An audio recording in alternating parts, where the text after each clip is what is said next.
The photograph is rectangular, albumen silver, mounted on brittle cardstock. The edges are foxed, yellowed, as if the light itself decayed inside the paper.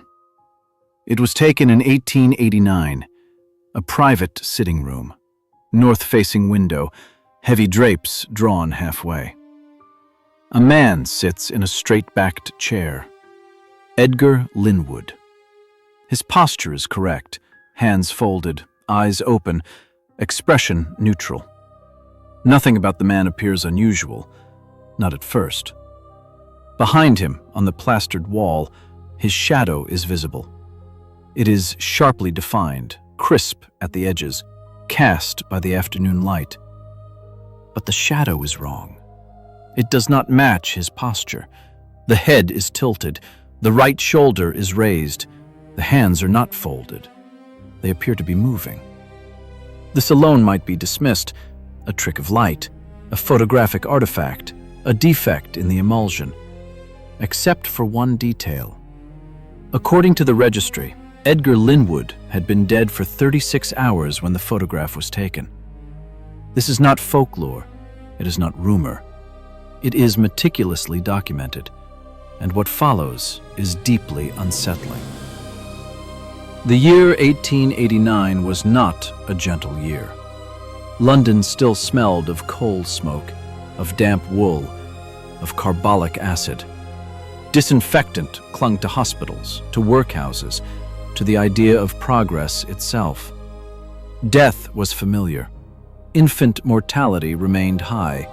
Cholera lingered in memory. Tuberculosis stalked quietly. But science promised order. The body was being mapped, nerves traced, reflexes categorized. The brain dissected like a machine that might finally explain the soul. Photography, too, had matured.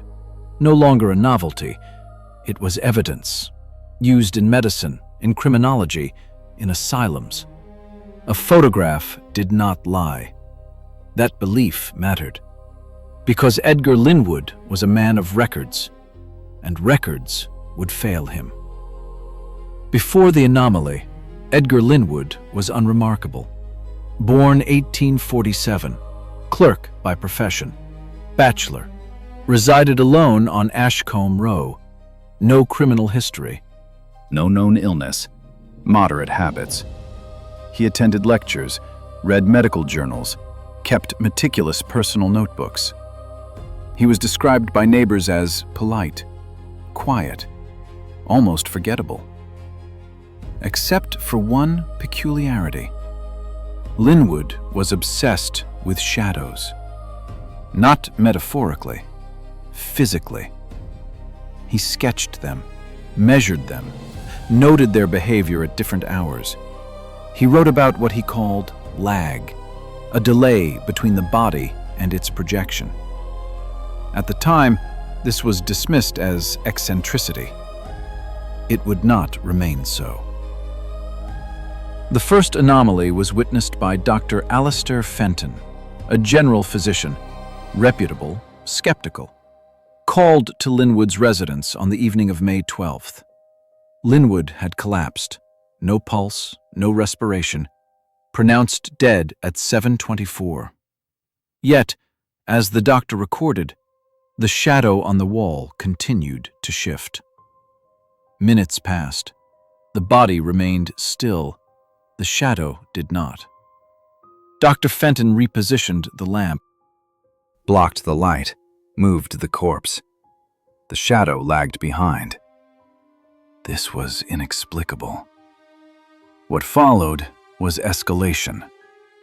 Linwood's body was transported to St. Bartholomew's Annex, observed under gaslight, under sunlight, under complete darkness. The shadow persisted. It moved when the body did not. It reacted to sound, to touch. Pulse readings were taken. 0. Skin temperature measured. Ambient. Rigor mortis advanced normally, yet the shadow displayed tremor, flexion, withdrawal. Witnesses signed affidavits, sworn testimony. This was not hysteria. The final attempt to understand was photographic. A plate prepared, exposure calculated, Linwood seated upright. At the moment of exposure, the shadow moved violently. Witnesses described a distortion, as if depth inverted.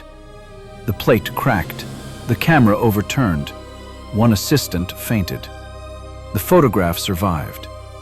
It is the image you saw at the beginning. The records end abruptly. Linwood's body was buried. The annex closed within a year, files sealed. Several witnesses resigned. Dr. Fenton ceased practice. The building was demolished. In 2011, a theoretical paper from the Hargreaves Institute proposed a model of temporal neural persistence, that consciousness might outlast its biological anchor, not as a spirit, but as residue. If so, what defines the self, the body, or its shadow?